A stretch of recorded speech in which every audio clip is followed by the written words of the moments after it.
Okay, so welcome back. I finished doing a play blast of my balloon blowing up, so here it is in its movie file QuickTime format, and I'll hit play and you can see how that works. Now what I'm going to do is we're going to put this into After Effects and then add some sound effects to it here. So go ahead and close that out, open up After Effects, and I'm going to show you how to create your composition and then bring in some audio files to apply to that. So let's first, in After Effects, in order to create something, we need to have a composition. So I'm going to go up here to Composition, New Composition, and we'll create a name. I'll just call it Balloon Blend Shape.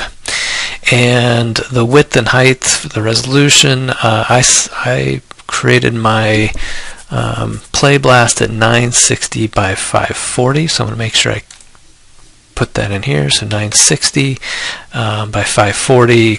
You might have to turn off aspect ratio if it's not correct yet, but make sure you've got whatever size you rendered out your play blast as. That's what should go in here. Aspect ratio, most likely you're going to want square pixels. Frame rate is 30 frames per second because that's what we had set up in Maya. Resolution is full. Duration, this is set to 20 seconds.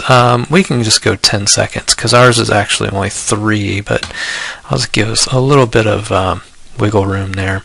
And a black background color. So go ahead and hit OK, and that gives us a composition. You can see here in the project folder, it brings up the actual 960 by 540 scene that we'll be putting in our video, and then down here is the timeline.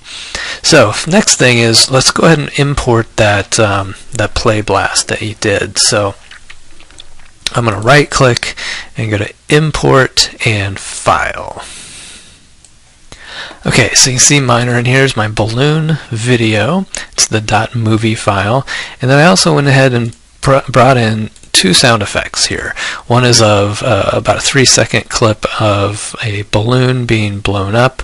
The other is a small popping noise at the end. So those, obviously put those together in your file, import them all in here just like you did the movie file. So I'm going to now bring this movie file down. I'm going to drag it into the timeline and the layers over here, so you can see.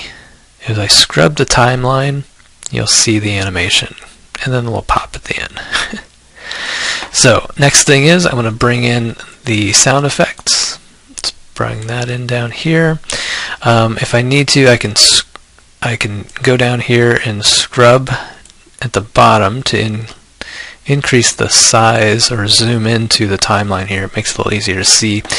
And I can, on the sound effect here, I'm going to drop that little arrow down, go to Audio, go to Waveform, and it shows me the actual waveform of that sound file.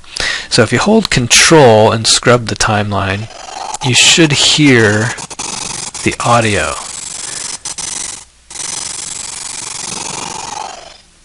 And you see my audio continues to go as the balloon, even after the balloon is completely blown up. So we need to make a few adjustments to that. And I think what I'm going to do is I'm going to bring this back. Right about there is where the animation stops. So I'm going to adjust the audio on here, and we'll do so by keyframing the audio levels. So 0 decibels is your normal amount. So I'm going to go ahead and click the stopwatch right about here. Well, let's move this back first. I'm going to grab the bar across the top of the audio channel. I'm going to move it back so that the audio stops right about here. And then as you can see, that's where the balloon has stopped blowing up. So I'm going to go to the very beginning of the timeline. I'm going to click the little stopwatch here, and I'm going to drag, click and drag right over the decibel level here, bring it all the way down to -48. That'll turn off that audio right there. And then right in here, we'll go ahead and bring it back up to 0. You could just click and just hit 0. So there you can see how the audio is going from nothing to full. And if you don't like, you can move this around. You can grab this keyframe and move it out a little bit further if you want. And let's hold Control.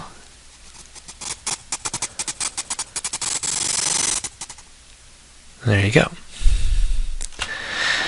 So I'm also going to bring in this little pop noise at the end, and that's going to show us when the little bump pops out. So I'm going to drag that into the timeline, and again I want to see exactly where that audio hits, so I'm going to open up the waveform and I'm going to move this over and scrub the timeline until I see the pop. There it is. And I'll move this right in line with that.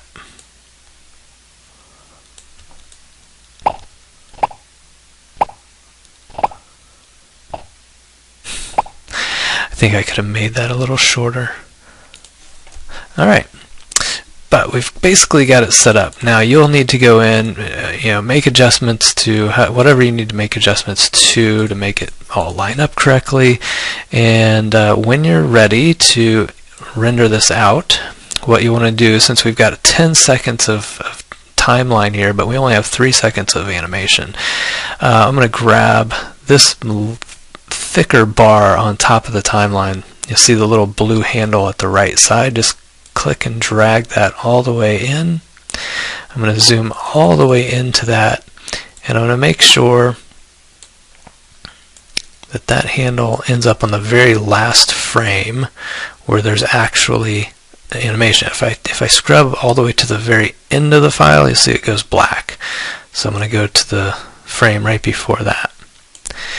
And now we're ready. That tells us it's only going to render that much of the timeline. So with the timeline selected here, we're going to send it to the render queue. So we'll just go up here to Composition, add to render queue, opens it up down here, and you can see render settings. Click on the best settings name here. Make sure it's 30 frames, make sure quality is set to best, we'll hit OK. Then we'll hit the one that says lossless right here. We want to choose, let's go QuickTime.